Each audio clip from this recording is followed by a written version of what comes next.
Shabbat shalom. I spoke with you last week about the atrocities in Paris. If you missed it and you want to see it, it's on our website, both the audio and the text. Consider this sermon Paris Part 2. I've dialogued with dozens of people since last week, including with leaders of the Muslim and Christian communities, and of course the Jewish community as well. It's been a humbling experience for me. I didn't anticipate that so many of our people, liberal Jews, liberal Christians, liberal Muslims, and just plain secular liberal people, would emphasize not the centrality of free speech, but the avoidance of offensive speech.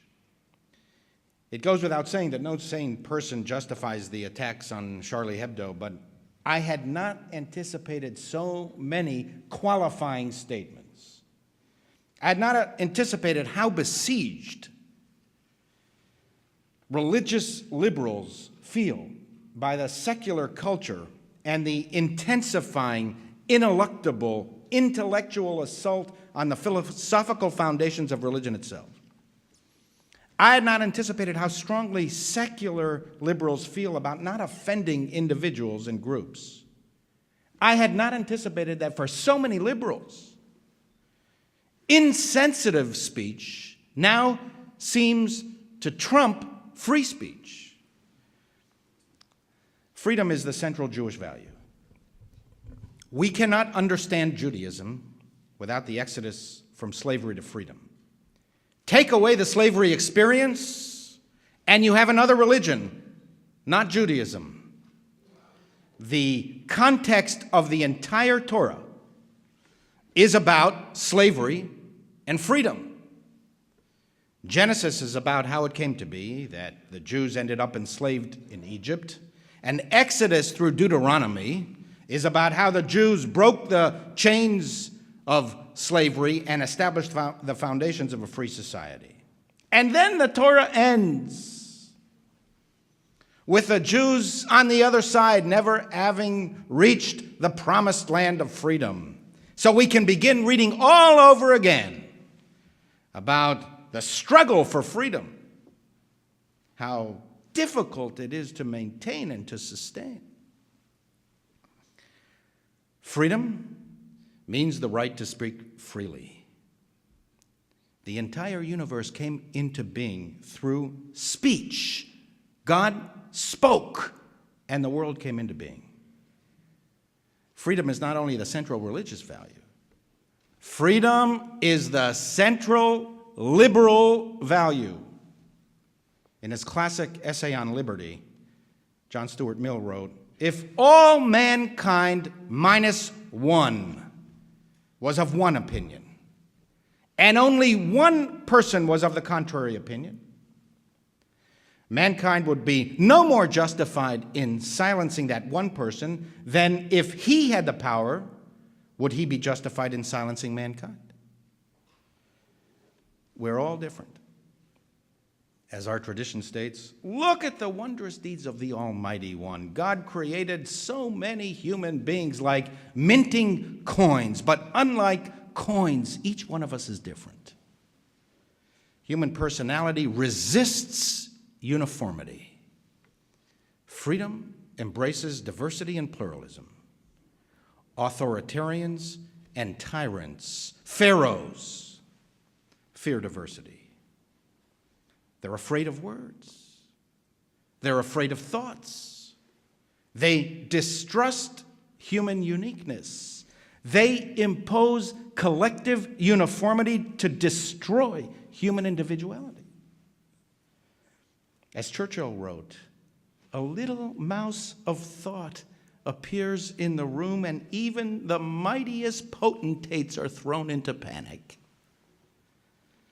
Our differences, our variety, are what makes life interesting. Can you imagine how dull the world would be if we were all the same? Can you imagine how primitive the world would be if we were all the same?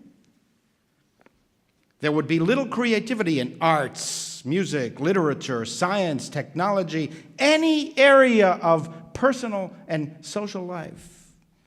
It is the fact of our differences that makes the world so fascinating and so progressive. All intellectual leaps, every breakthrough in human thought and industry resulted from someone breaking the mold, countering perceived and conventional wisdom, and thereby angering and offending many people. Some people have still not gotten over Darwin. Still, a century and a half later, Darwin still offends them. Every substantial advance of knowledge and invention is the result of liberty. Look at the unfree countries of the world. Look at the tyrannies. What contributions have they brought to humanity? What advances have they promoted? Does any progress emerge from them? As Einstein wrote, without intellectual and individual freedom, there would have been no Shakespeare, no Newton, no Faraday, no Pasteur. There would be no comfortable houses, no railways, no wireless, no protections against epidemics, no cheap books, no culture, and no enjoyment of art for all. There would be no machines. It is only people who are free who create the inventions and intellectual works which to us moderns make life worthwhile. And thus, because we are all different, and it is our differences that make the world go round, Enlightenment thinkers did not speak of offending people, they spoke of toleration. We must tolerate offensive speech, both because of utilitarian reasons. It makes the world a better place.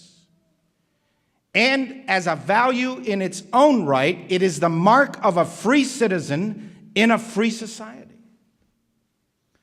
As Voltaire purportedly said, I do not agree with what you have to say, but I will defend to the death your right to say it. In a passage that could have been written this week, John Stuart Mill wrote in 1859, in the minds of most religious persons, even in the most tolerant countries, the duty of toleration is admitted with tacit reserves. One person will bear with dissent in matters of church government, but not dogma. Another can tolerate everything short of Unitarian. A few extend their charity a little further, but stop at belief in God. Wherever the sentiment of the majority is still genuine and intense, it is found to have abated little of its claim to be obeyed. In other words, each of us has our own limits of what we think is in good taste, what is offensive, demeaning, or insulting. And for that reason, we restrict freedom of expression only under rare circumstances. Of course, not all speech is permitted. There are no absolutes in life.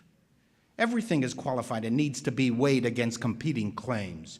All of life is about choosing, not only between the bad and the good, but between competing goods. For example, the good of giving a lot of money away to charity needs to be weighed against the good of not giving away so much money as to impoverish your family. Or as Isaiah Berlin pointed out, the good values of a nun must be weighed against the good values of a lover. Or as Victor Hugo wrote about in his masterpiece, Les Miserables, the good of following the law must be weighed against the good of feeding your sister's child who is on the verge of starvation. And in your own home as well, you must weigh the good of speaking to your partner words of constructive criticism versus the good of not speaking so much criticism as to unravel your marriage. And I would say the same thing to you about your relatives, your children, and your friends. Some speech is, of course, restricted by law. You can't falsely yell fire in a public theater. You can't libel or slander someone. Hate speech is not permitted because of the potential harm to society. So many of our debates in free societies revolve around this very question. What are the exceptions to the rule of free speech? And as Americans, we note that Europeans, with their unique history, might draw the boundaries more expansively in some cases and more narrowly in other cases than we would as Americans. But the point is that the boundaries need to be very broad. The rule is free speech.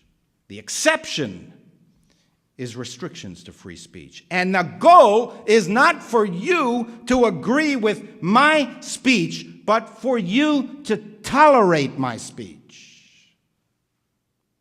For heaven's sake. The Supreme Court decided that neo-Nazis had the right to march in Skokie with full swastika regalia. That was pretty offensive to me. Not giving offense is an important religious concept. Kadma derech eretz et haTorah. The obligation of derech eretz, of civility, courtesy, dealing with others in a decent way, preceded even the Torah, states our tradition. It was inherent in the creation of human beings.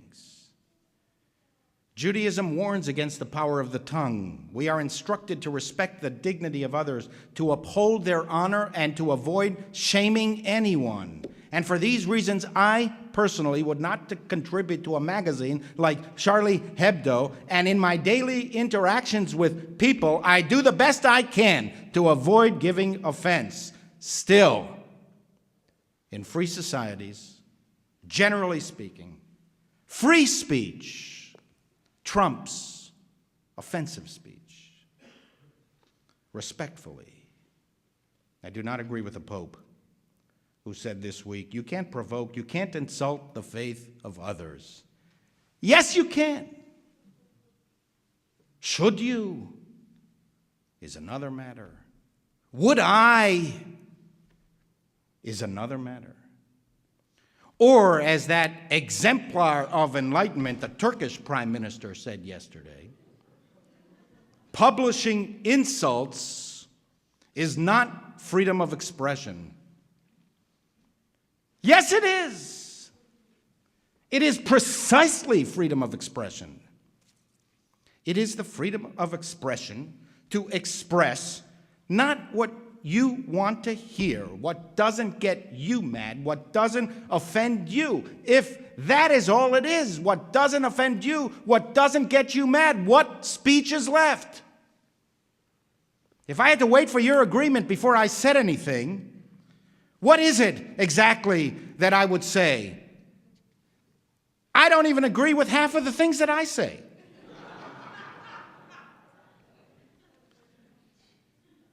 $5 million people sought to purchase the latest edition of Charlie Hebdo.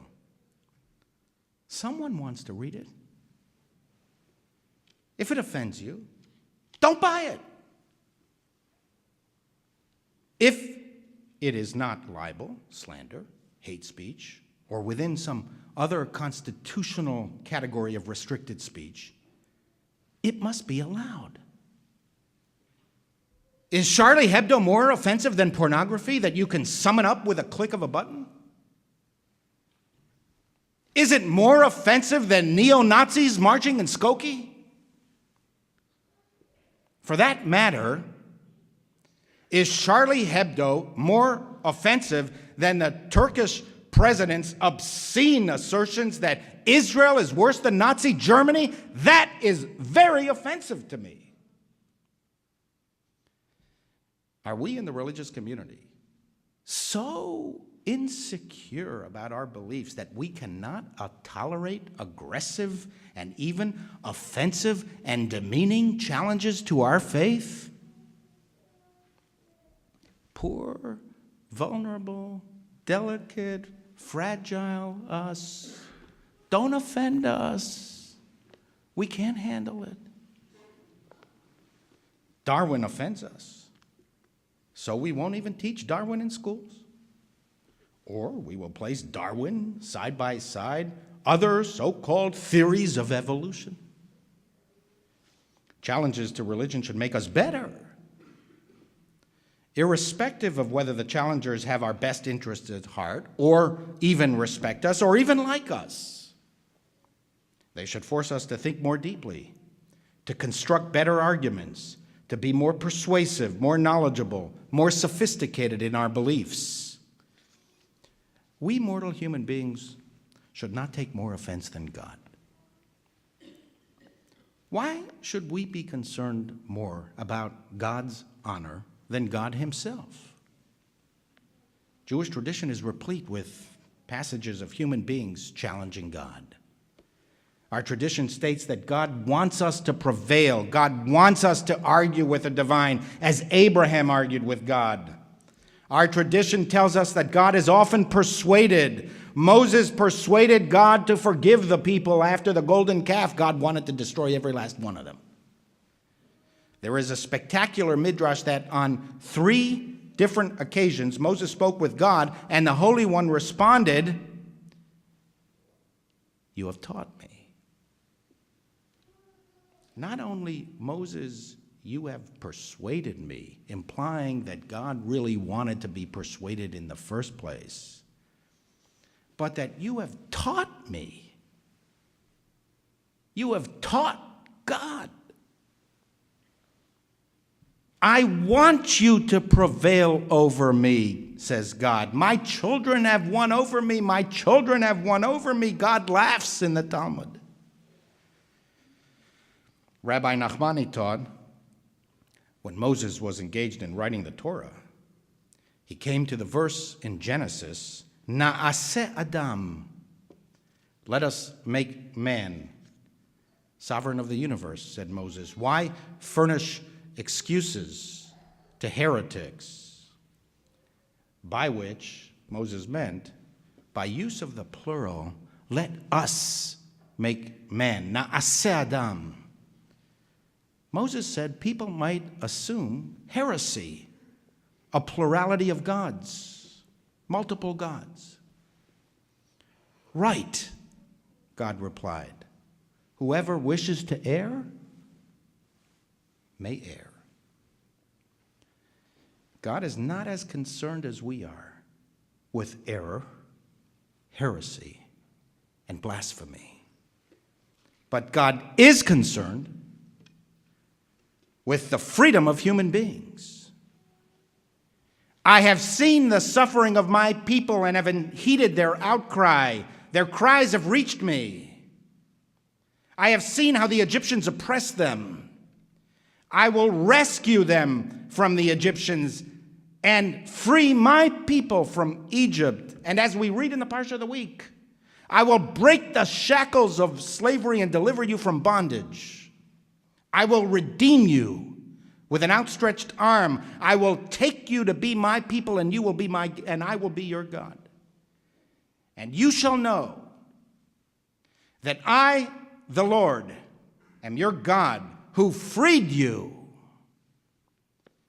from the slavery of Egypt."